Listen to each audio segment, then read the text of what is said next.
11절로 16절까지. 오직 너 하나님의 사람아, 이것들을 피하고 의와 경건과 믿음과 사랑과 인내와 온유를 좇으며 믿음의 선한 싸움을 싸우라. 영생을 취하라. 이를 위하여 네가 부르심을 입었고 많은 증인 앞에서 선한 증거를 증거하였도다. 만물을 살게 하신 하나님 앞과 본디오 빌라도를 향하여 선한 증거로 증거하신 그리스도 예수 안에서 내가 너를 명하노니 우리 주 예수 그리스도 나타나실 때까지 점도 없고 책망받을 것도 없이 이 명령을 지키라. 기약이 이르면 하나님이 그의 나타나심을 보이시리니 하나님은 복되시고 홀로 한 분이신 능하신 자이며 만왕의 왕이시며 만주의 주시요 오직 그에게만 죽지 아니함이 있고 가까이 가지 못할 빛에 거하시고 아무 사람도 보지 못하였고 또 볼 수도 없는 자신이 그에게 존귀와 영원한 능력을 돌릴지어다. 아멘. 그 밑에 두 군데 제가 찾아드린 그 성경을 읽어드리겠습니다. 오직 성령의 열매는 사랑과 희락과 화평과 오래 참음과 자비와 양선과 충성과 온유와 절제니 이 같은 것을 금지할 법이 없느니라. 그리스도 예수의 사람들은 육체와 함께 그 정과 욕심을 십자가에 못 박았느니라. 만일 우리가 성령으로 살면 또한 성령으로 행할지니 헛된 영광을 구하여 서로 격동하고 서로 투기하지 말지니라. 마태복음 6장 24절입니다. 한 사람이 두 주인을 섬기지 못할 것이니 혹 이를 미워하며 저를 사랑하거나 혹 이를 중히 여기며 저를 경히 여김이라. 너희가 하나님과 재물을 겸하여 섬기지 못하느니라.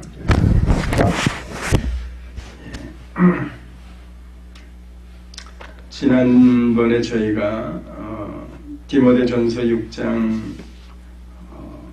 6절부터 그 10절까지 돌아보면서 지족하는 마음에 대해서 여러분에게 조금 말씀을 드렸습니다.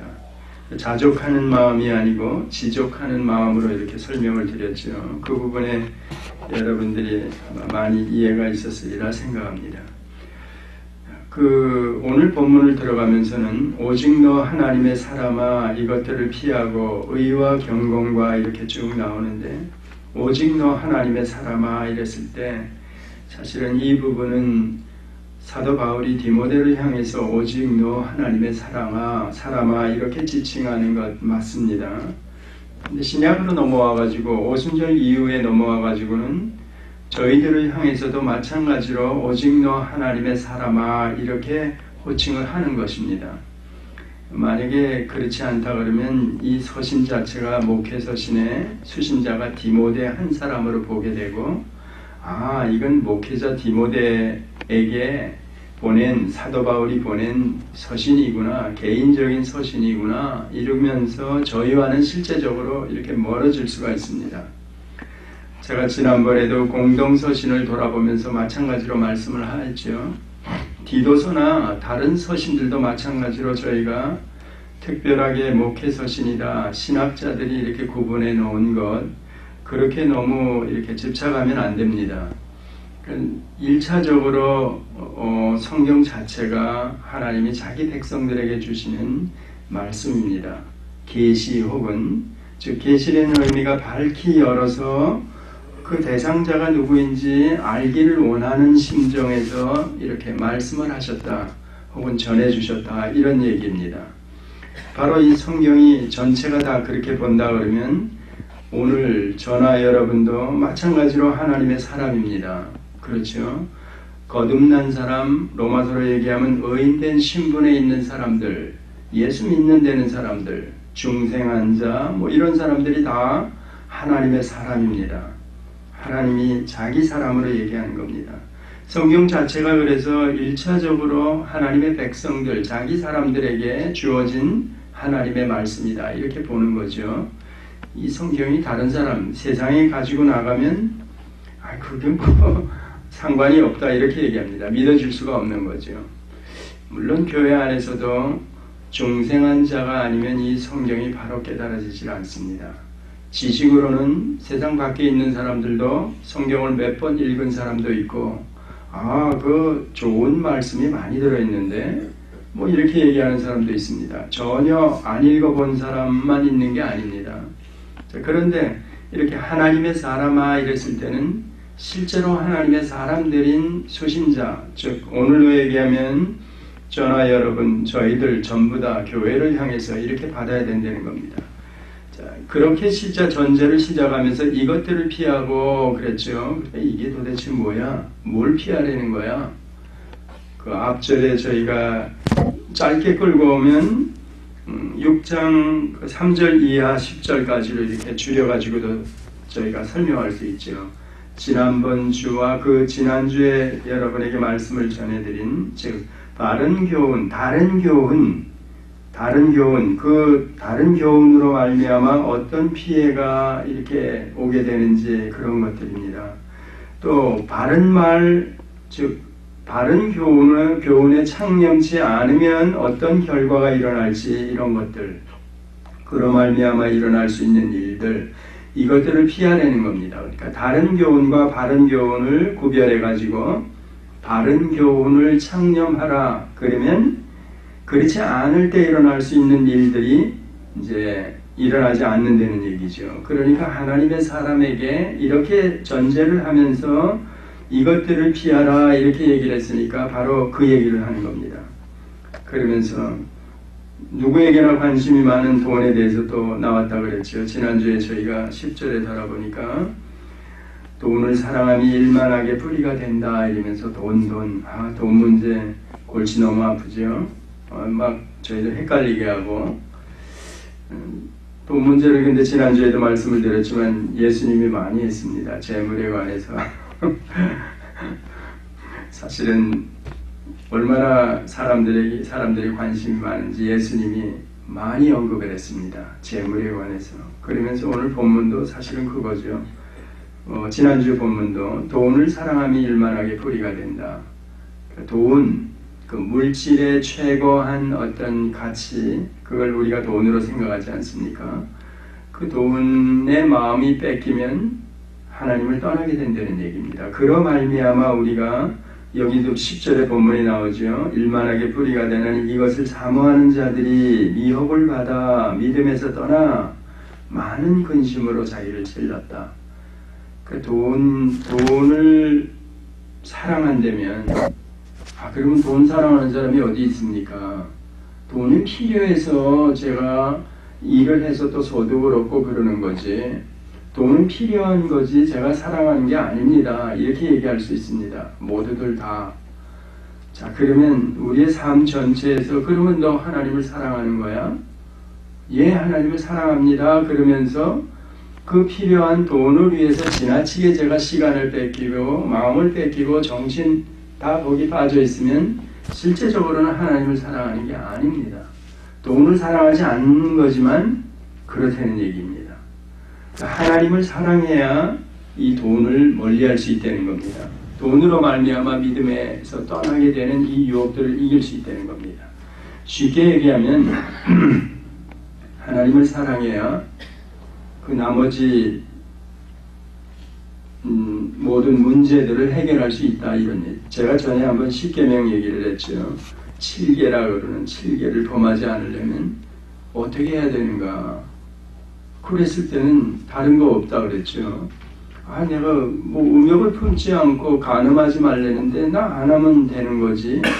그게 쉽지 않다는 겁니다. 우리의 본성이 지나가는 여인을 보고 아름다운 여인을 보고 마음이 뺏기고 눈길이 가는 겁니다. 돈도 마찬가지 이치로 그렇다는 얘기입니다. 그러면 어떻게 이길 수 있는가? 부인을 사랑해야 이 간음하는 그런 범죄 이런 마음들을 이길 수 있다는 겁니다. 그 얘기입니다. 그러니까 이쪽 것을 사랑하면 저쪽 거는 저절로 멀어진다는 겁니다. 근데 이쪽 거를 사랑하지 않으면 우리 본성 때문에 마음이 이쪽으로 가게 돼 있습니다. 그러면서도 난 사랑하는 거 아니야. 그런데도 마음을 늘 뺏긴다는 겁니다. 그래서 그 같은 이치로 하나님을 사랑해야 되는 겁니다. 진짜. 하나님이 누구신지를 알아야지. 그분이 우리에게 베풀어준 은혜가 뭐고 구체적으로 저를 향해서 오늘 여러분을 향해서 아니면 구속사 전체를 돌아보면서 하나님이 너 하나님의 사람아 한 그 자들 오늘 우리뿐만이 아니고 앞서간 모든 신앙의 선진들을 향해서 하나님께서 무슨 일을 하셨는지 어떻게 그들을 인도에 내시고 우리가 구약으로 설명을 하면 400년 종살이하던 그 이스라엘 민족들을 강한 손과 편팔로 건져내셔서 그 40년 광야 어떻게 그들이 그 광야 생활을 지냈으며 또 하나님께서 약속하신 가나안으로 이끌어 가셨는지 전쟁 가만히 있어 내가 처리할게다 뭐 하나도 걱정 없이 하나님께서 다 주시면서 그들을 이끌어 가셨다는 얘기죠. 근데 그런 하나님을 사랑하지 않는다? 그럼 딴 생각을 하게 되는 거죠. 그러니까 가나안에 들어가자마자 이들이 지난번에 제가 설명드린 대로라면 신명기에 약속한 대로 매 7년마다 초막절을 지키고 제사장이나 레위 지파를 향해서 이 백성들에게 율법을 가리켜라. 율례와 규례와 법도를 가리켜라. 왜? 하나님을 경외하게 하기 위해서 그겁니다. 그런데 여호수아 때로부터 이 율법이 초막절이 지켜지지 않았어. 천년어간 이스라엘 백성들의 역사를 구약 역사를 보면 한 번도 지켜지지 않았어. 느헤미야 8장에 겨우 에스라를 통해 가지고 그 앞에서 초막절이 지켜지는 장면이 나온다 그랬죠. 그러니까 천년어간은 이들이 하나님의 말씀을 떠난 겁니다. 그러면서도 우리는 하나님을 한 번도 떠난 적이 없다 그러는 겁니다. 예, 맞습니다. 그건. 그런데 제대로 떠나지는 않았지만 율법을 성경이 말하는 대로 매 7년마다 들려져서 가리킴을 받지 않았기 때문에 그들에서 실제적인 어떤 모습이 드러난 것은 이방신을 섬기며 그러니까 가나안 풍속을 쫓으며 그랬다는 겁니다. 그걸 다른 말로 얘기하면 하나님을 떠난 적이 한 번도 없어 그러면서도 이방신을 같이 섬긴 겁니다. 그러니까 혼합 종교로 간 거죠. 그걸 하나님께서는 싫어하시는 겁니다. 그래서 이 백성들이 돌아오기를 계속 그랬죠. 돌아올 수가 없죠. 하나님의 그래서 선지자들이 계속해서 그 천년어간에 보내졌다. 즉 하나님이 자기 백성 삼은 그들이 돌아오기를 원해서 가서 이 말을 전해라, 이 말을 전해라. 너 레위 약속은 어떻게 됐느냐? 쌍방 언약을 내가 지키느냐? 이렇게 얘기하면서 돌아오도록 했다는 겁니다. 그런데도 결과적으로는 어떻게 됐는가? 말로는 하나님을 떠난 적이 없다 그러지만 이방신을 함께 섬긴 겁니다. 그래서 YB당이라 이렇게 표현하죠. 야훼 하나님도 섬기고 바알과 아세라도 섬기는 그런 이상한 현상이 드러났다는 겁니다. 지금도 마찬가지. 오늘 이런 교훈들도 우리가 돈이나 뭐 칠계를 얘기하든지 뭘 얘기하든지 마찬가지입니다.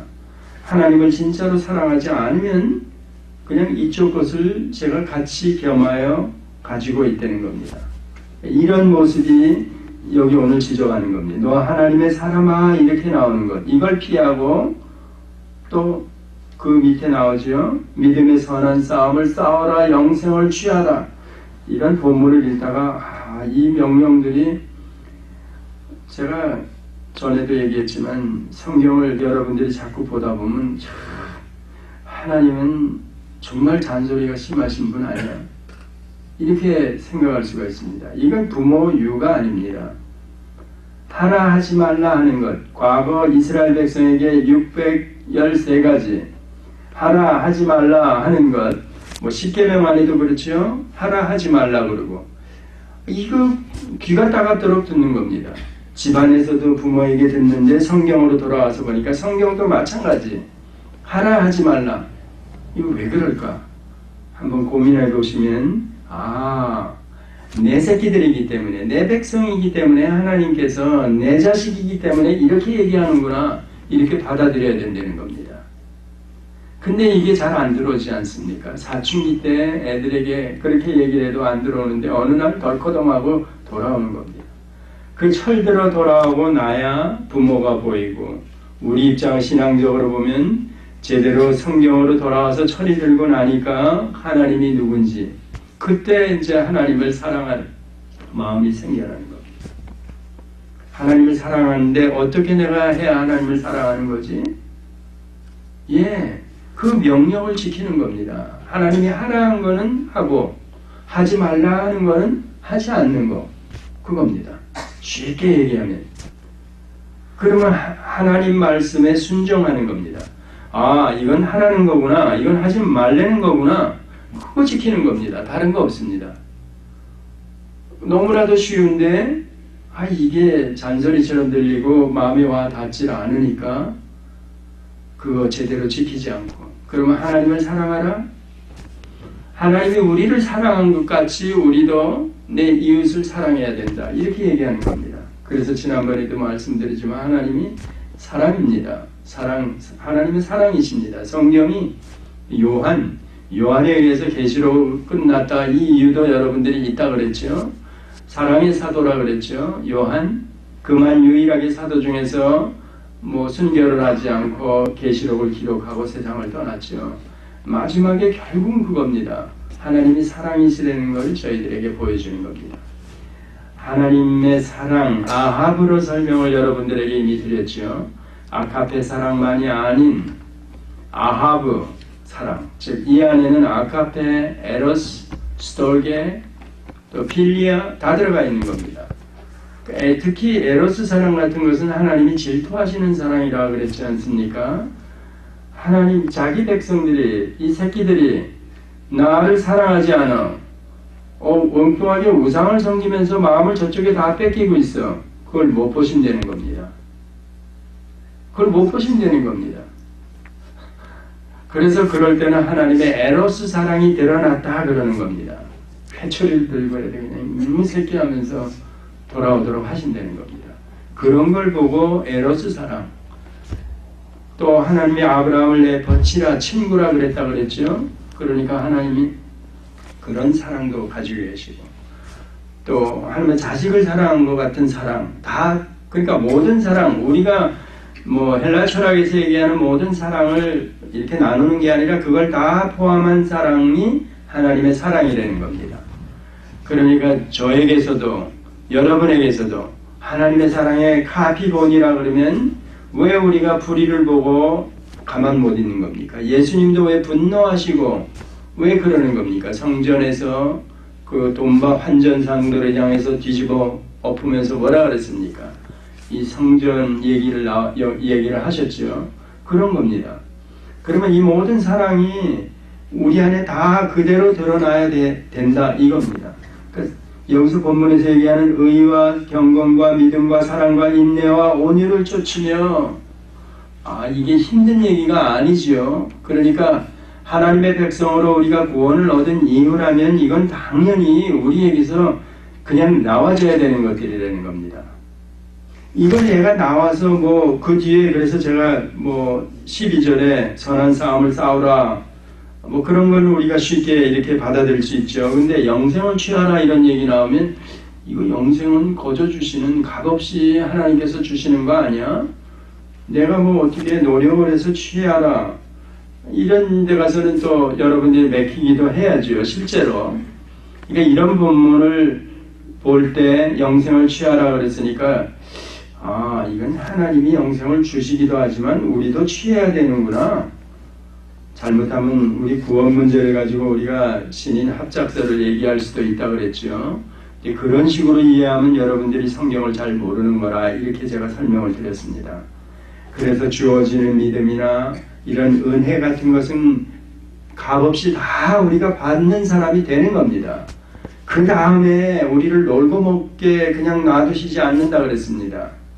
아까 우리가 하나님의 은혜 철들고 나서 우리가 반응하면서 하나님을 사랑할 때, 부모 사랑할 때, 부모에게 제 마음을 드러낼 때, 저놈 철들었네 이런 표현하듯이 우리에게서 그 철든 표현이 나와지는 겁니다. 이럴 때 우리가 영생을 취하는 겁니다. 물론 이건 하나님이 다 주시는 겁니다. 주신 이후에 나와지는 영생을 위해서 세상, 왜? 우리 주변이 이렇게 만만하지 않지 않습니까? 이런 세상을 믿음으로 살아가면서 선한 싸움을 싸우고 또 그런 모습 가운데서 영생을 취하는 모습으로 드러나는 겁니다. 무슨 얘기인지 여러분들 아시죠? 그게 마태복음 5장 17절로 가면 너희 의가 서기관이나 바리새인만치 못한다면 결단코 너희는 천국에 갈 수 없다 그랬습니다. 그 의를 얘기합니다. 거기서도. 그러면 의는 거저 주시는 거로 설명을 하시는데 의를 또 뭐 서기관이나 바리새인보다 더 드러내라. 이 설명은 뭔가 이랬을 때 이미 의를 얻은 자, 거저 얻은 자, 값없이 얻은 자에게서는 righteousness가 나와줘야 된다는 겁니다. 그러니까 영생을 얻은 자에게서 이 땅을 살아가는 모습이 마치 전투하는 모습으로 사도 바울이 그렇게 썼습니다. 디모데후서 같은 데도 나의 달려갈 길을 마치고 내가 마지막에 관제와 같이 보험이 되어 하면서 마치 그 이스라엘 제사 제도를 끌고 와가지고 그 제물을 잡아가지고 피를 따라가지고 그 병에다 담아놨다가 제물을 다 태워버리고 우리 바비큐 하고 나면 시뻘건 불만 남아있을 때 그때 그 피를 마지막으로 그 위에 붓는 겁니다.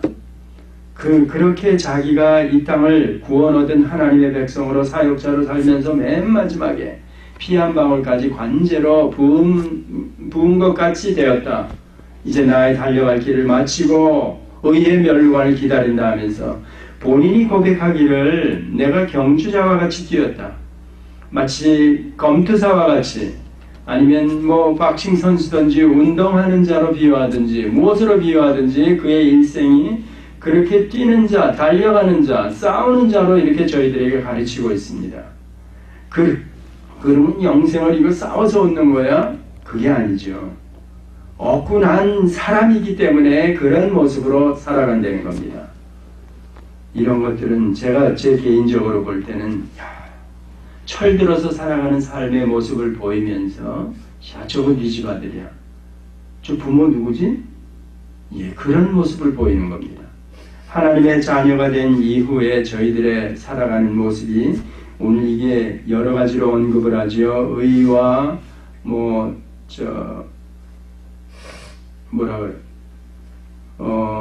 경건과 믿음과 사랑과 인내와 온유 쫓으며 바로 그런 얘기입니다. 이 모든 것들이 이렇게 따로 설명을 하지만 하나로 다 사실은 이게 어려운 낱말로 여러분들이 이해하면서 풀어야 될 것들이 아닙니다.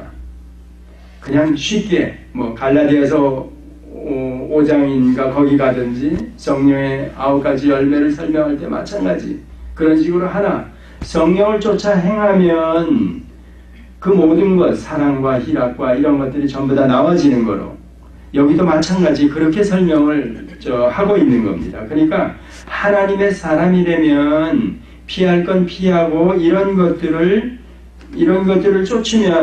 쫓으며 그러니까 저절로 나와지며 이런 얘기라는 겁니다. 조금 여러분 그냥 쉽게 여러분들이 이해하시면 되는 겁니다. 이를 위하여 네가 부르심을 입었고 많은 증인 앞에서 증거를 증거하였으니 이런 얘기 13절에 만물을 살게 하신 하나님 앞과 본디오 빌라도를 향하여 선한 증거를 증거하신 그리스도 예수 앞에서 내가 명하노니 이런 명령이 사실은 부담없이 저희들에게 와가지고 저희들에게서 지켜지고 나와줘야 되는 거로 이렇게 설명을 하는 겁니다. 바울이 사실은 디모데에게 거의 이 서신 말미에 와가지고 이렇게 권한 거죠. 그러니까 당연히 나와질 거로 아는데 다시 리마인더 시켜주는 거로 이렇게 받으시면 적이 없습니다. 14절 15절도 마찬가지 저희들이 보면 주 예수 그리스도에 나타나실 때까지 점도 없고 책망받을 것도 없이 이 명령을 지키라. 바로 저나 여러분들에게 오늘 우리 그리스도인들에게 그렇게 명령을 하는 겁니다. 점도 없고 책망받을 것도 없이 이게 쉽지 않지 않습니까? 하루 삶을 돌아볼 때 아니면 요 근자의 지난 날들을 돌아볼 때 진짜 이게 만약에 예수님이 언제 오신다고 얘기는 안 했기 때문에 모르지 않습니까? 종말론적인 삶을 살아가면서 점도 없고 책망받을 것도 없이 이 명령을 지키며 살아가야 되는데 그렇지 않다.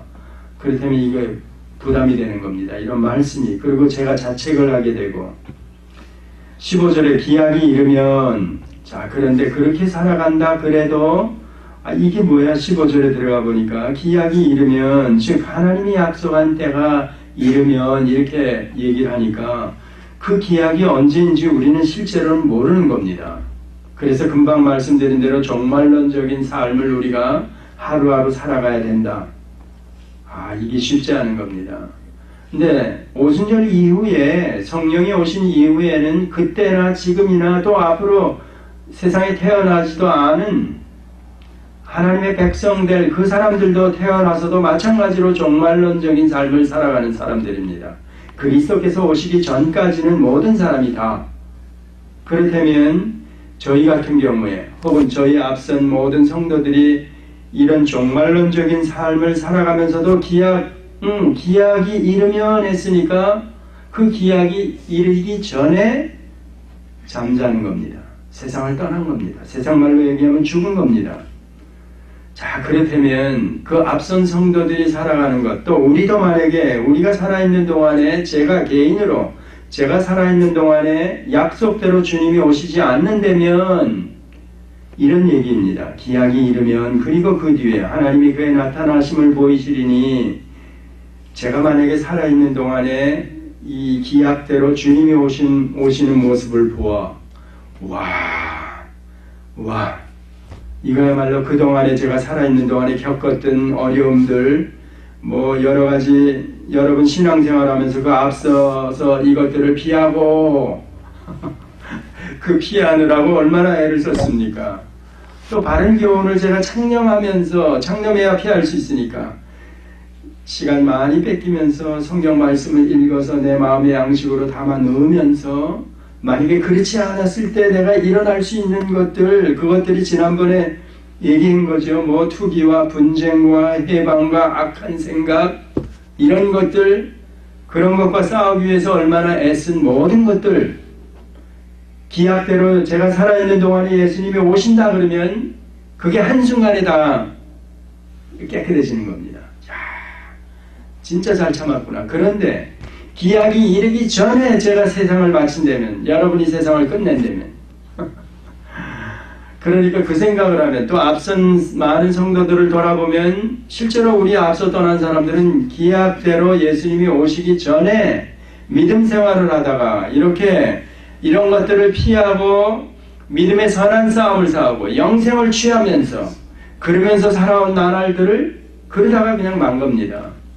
그러니까 이 15절에 들어가면서 기약이 이르면 할 때도 이게 상당히 부담이 되는 겁니다. 저는요. 하나님이 그의 나타나심을 보이시리니 기약이 이를 때 예수님이 재림한다는 얘기니까 그러면서 하나님은 복되시고 홀로 한 분이신 능하신 자시며 만왕의 왕이시며 만주의 주시여 이렇게 얘기하는 겁니다. 근데 이렇게 설명하는 게 제가 죽어버리면 기약 전에 못 보는 거죠. 그러면서 16절도 계속해서 그겁니다. 오직 그에게만 죽지 아니함이 있고 가까이 가지 못할 빛에 거하시고 아무 사람도 보지 못하고 또 볼 수 없는 자신이 그에게 존귀와 영원한 능력을 돌릴지어다. 이게 만약에 제가 살아생전에 그래 내가 살아있는 동안에 기약대로 예수님이 오실 거야. 천군 만마를 거느리시고 영광 중에 재림하실 거야. 약속대로. 그런데 만약에 안 오셔. 오늘 하루도 기다리면서 종말론적인 삶을 살아가는데 그렇지 않은 것 같아. 세상에서 계속 공격은 받고 유혹을 받고 마음이 송두리째 흔들리고 이러는데 힘듭니다.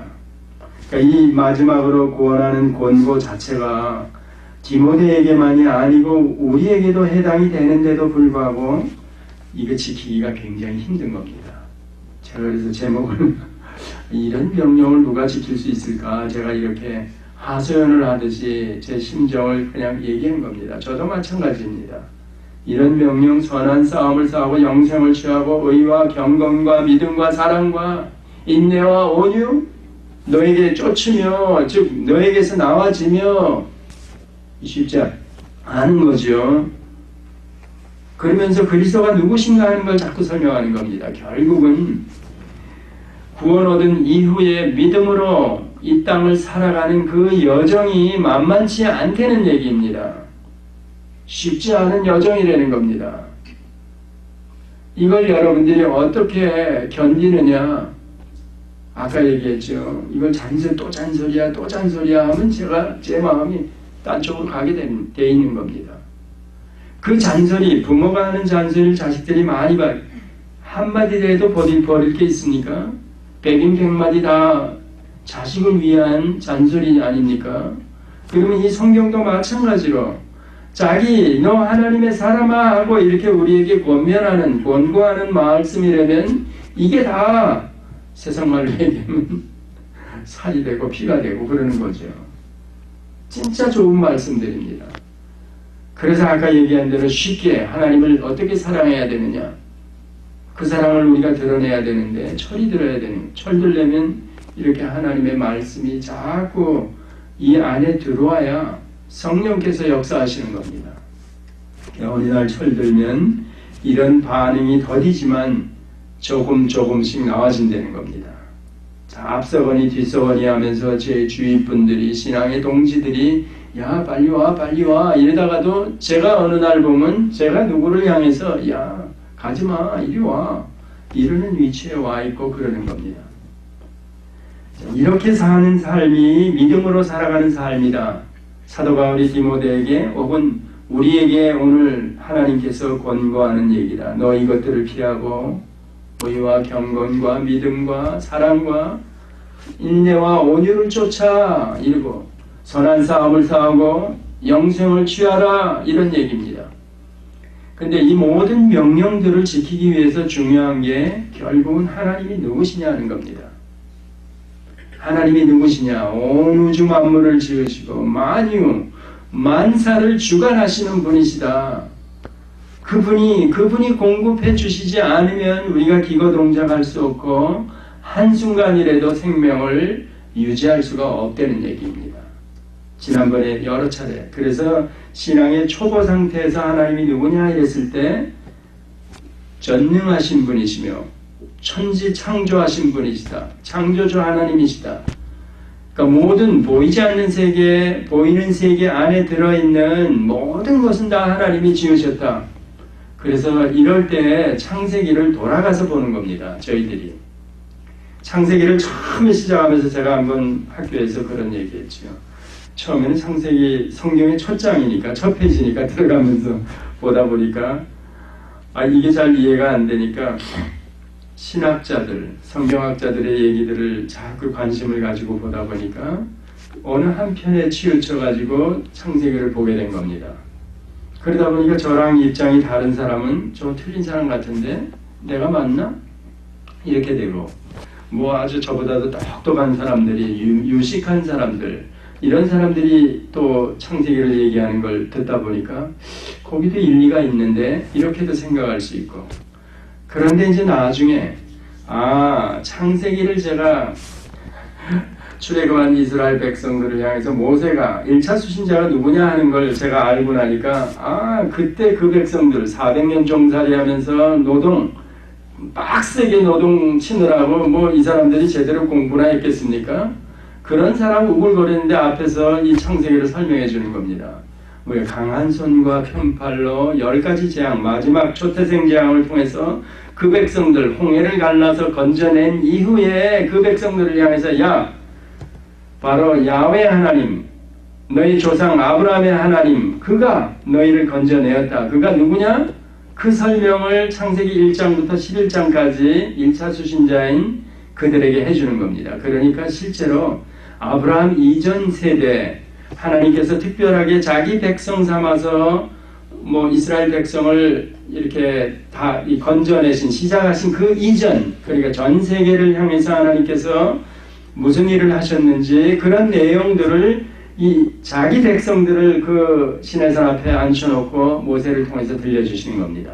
그 입장으로 들어가서 창세기를 보니까 완전히 다른 겁니다. 아, 그렇구나. 사실적이며 역사적이며 하나님이 누구신지 그걸 알게 되는 겁니다. 야, 이렇게 우리가 보는, 우리가 이상하게 생각할 수 있는 신비한 것들, 예를 들어서 하늘은 한없이 쳐다봐도 우리가 하나도 마음에 부담이 없는데, 요 조그만 높은 건물에 올라가서 밑을 내려다보면 정신이 휙가닥하고 아찔하고 뭐 굉장히 두렵습니다. 이런 느낌, 이게 왜 이렇게 이런 게 생기지? 사람은 공통적으로 가지고 있습니다. 이것도 이상한 현상 아닙니까? 그것도 다 하나님께서 온 만유 만사를 만드신 그 안에 포함되어 있는 겁니다. 그러니까 우리 인간들은 하늘을 향해서 무언가 이렇게 바라보고 살게 하시는 겁니다. 밑을 내려다보면, 땅을 내려다보면 이상해지는 겁니다. 그런 이상한 현상서부터. 하여튼 욥기나 이런 시편 같은데 창조에 관한 모든 내용들을 여러분들이 보시면 하나님이 정말 놀라우신 분이시라는 것. 그러니까 이 믿음으로 살아가는 여정에 우리가 유혹을 받고 공격을 당해도 이길 수 있는 힘이 어디서 나오느냐 이랬을 때 이런 명령을 지킬 수 있느냐 없느냐 잔소리 같은 명령을 이랬을 때 다른 거 없습니다. 하나님이 누구냐? 그거 알면 되는 겁니다. 아, 그 하나님을 지금 내가 아버지라 부르는구나. 그리스도로 말미암아. 그러면 이길 수 있다는 겁니다. 유혹을 물리칠 수 있고, 돈이요? 예, 제 마음을 안 뺏길 수 있습니다. 하나님을 사랑할 수 있습니다. 그 하나님의 사랑을 내가 카피본으로 드러낼 수 있습니다. 아가페, 에로스, 필리아, 스톨게, 예, 다 드러낼 수 있습니다. 바로 그겁니다. 그러면 이 모든 명령이 저에게 부담이 되느냐? 누가 지킬 수 있느냐? 예, 하나님의 사람인 제가, 하나님의 사람인 여러분이 지킬 수 있다는 얘기입니다. 말씀을 더 가까이 가면 가까이 해갈수록 더 담대하게, 더 강하게 이 명령을 지킬 수 있다는 얘기입니다. 기도하시겠습니다.